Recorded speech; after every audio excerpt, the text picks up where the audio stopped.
разгара на жътвения сезон една от водещите фирми за селскостопанска техника на българския пазар, Римекс 1 Холдинг, представи техника и почвообработващи машини с марките Кейс, Салфорд, Вадерщат, Квернеланд, Жан де Брю, Маскар.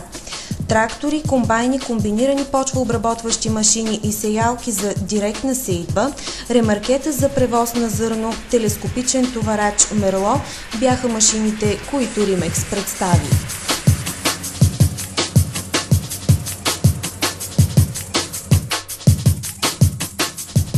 Пред погледите на над 150 земеделци, организаторите демонстрираха жътва, оран, сеитба, култивиране.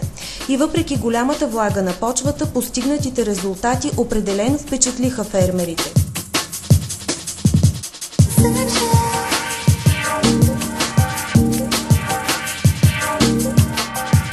Демонстрацията се състоява в базата на земеделеца Димитър Мачуганов в землището на село Крушуна, близо до Летница.